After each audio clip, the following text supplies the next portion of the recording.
If you can do or dream you can, begin it now. For boldness has genius, power, and magic in it. Let me be clear about one thing. If you are the first person in history stupid enough to have walked to both poles, because you've got to be stupid, there are 4 things for the rest of your life that you are sure of. First and foremost, you're sure you hate bloody walking. I've done enough. Secondly, the coldest day I've ever been in is minus 79 degrees Celsius. It's quite chilly. And at that temperature, sweat turns to ice inside your clothes. So the second thing I'm sure of is I do not enjoy having ice in my underpants. I'm working on it. Thirdly, after 61 fairly tough years so far on the planet, no insurance company has yet to have the courage to give me life cover. You're going to understand why. And lastly, and I think this is so important in such a negative world, that I would not be standing here alive if I'd been a negative person. It's very easy to complain and criticize.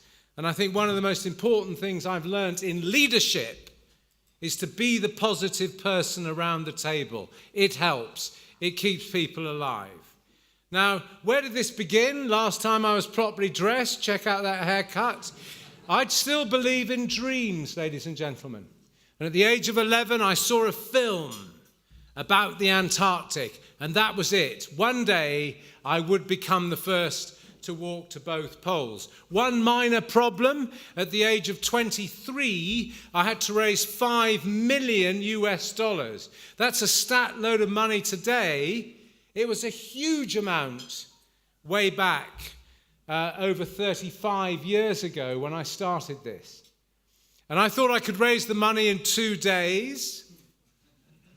It took 7 years working as a taxi driver on the streets of London, and I learned to listen to the word no a lot. But you know something? For any entrepreneurs here, if you listen to the word no enough, you'll eventually get a yes. Listen carefully as to why people say no. And eventually, after 7 years, we set sail and we went south, past South Africa, across to Australia, then down from New Zealand to the Antarctic, and ice started to coat the ship, and I thought maybe we should have gone to the Bahamas or somewhere sensible. We arrive on the shores of the most extraordinary place, Antarctica. We will live on the edge for a year, and then 3 of us will go as far south as you can go on the planet. If you ever think you've had a bad day, try this one. Because this was before the advent of the iPhone X, right? So we wave goodbye to our ship. We have no communications for a year, nothing, no radio, nothing. And we just hope the ship comes back 1 year later to collect us once we've walked to the pole. I did not choose my best friends for this. Good leadership requires having the courage to choose people you maybe don't like who challenge you, push you. Don't choose people who say yes, it's not strong. We will attempt the longest unassisted march ever made anywhere on earth in history, and all the experts said you are going to die. We just knew we'd get thin. I lost 33 kilograms in 70 days. On each sledge, 180 kilograms. In this picture, I'm standing on 16,000 feet of ice, 4,000 meters of solid ice. 90% of all the world's ice is in Antarctica.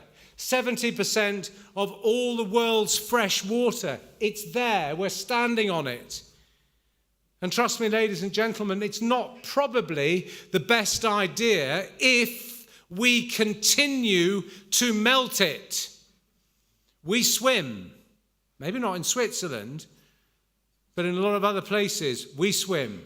This is a powerhouse of ice and water. And we arrived at 90 degrees south, the South Pole. We'd done what people said could not be done. We had 5 minutes to go, yes! And then the base commander came out from the South Pole crying. And I thought, well, Americans are a bit emotional, but this is a bit over the top. And he said, Rob, bad news. Your ship just sank. So the first words we heard from the outside world were, sorry, lads, your ship sank 5 minutes ago. Most important thing in all our lives is safety. Everybody's safe.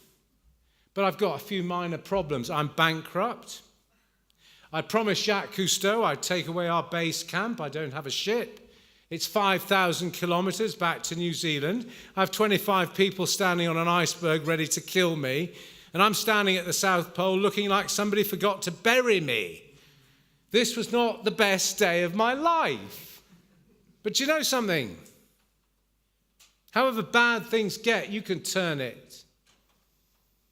And I thought, we must finish the job. We promised Jacques Cousteau. So I asked for volunteers to spend another year in Antarctica. We would clear that base camp. We would do what we said we were going to do. The most important thing in leadership, in my humble opinion, is to do what you say you're going to do. Everybody here knows there's a hole in the ozone layer.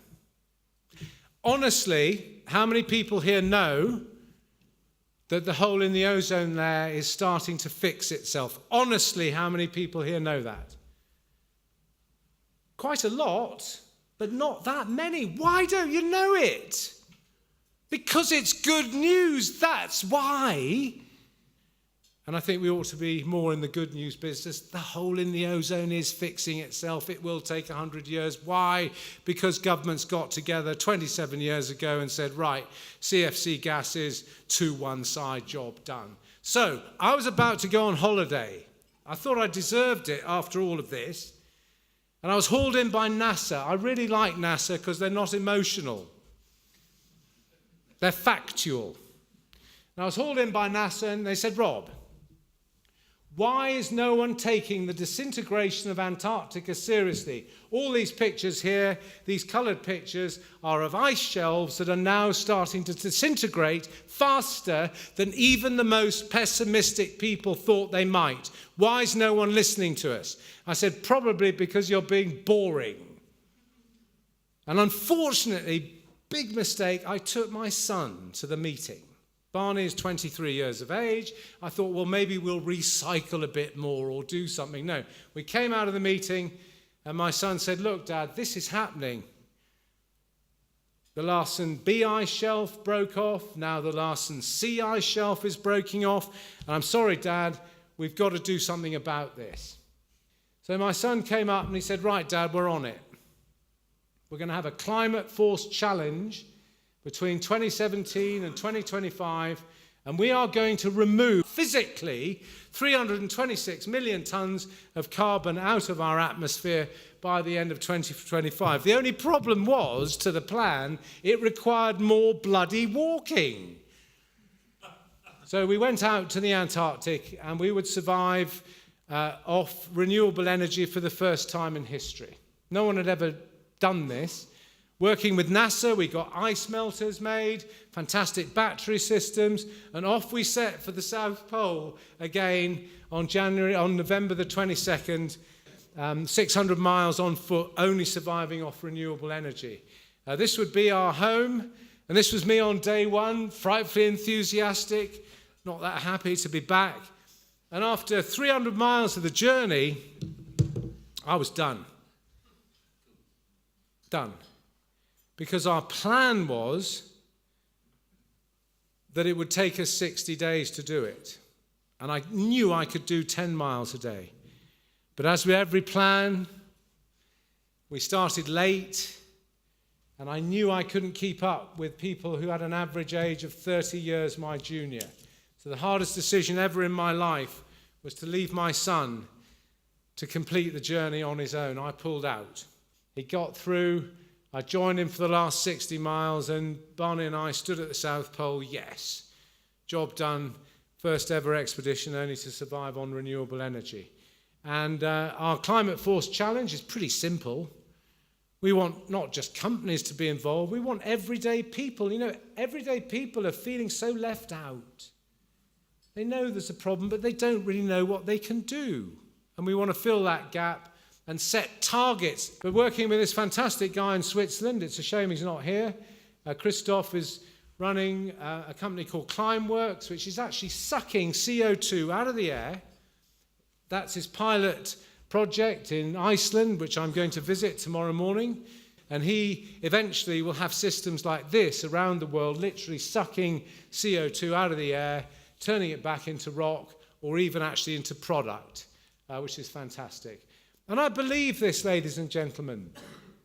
I do believe that technology and investment in new technologies has to be the way that we survive on Earth. And you are the heroines and heroes of that last great exploration. Being me, of course, I don't like to be beaten. So next year I'm going to go back and finish those 200 bloody miles that I missed out with my son. So if there's anybody here that wants some new technology tested, I'm your man. We also go to the Arctic now with a ship. So if anybody would like to send a young leader with us, please send a young leader with us. That's our modest website. And William, thanks for making it possible for me to come and tell our story, because it is our story. Have a fab evening. Good luck to you all. Thank you very much indeed.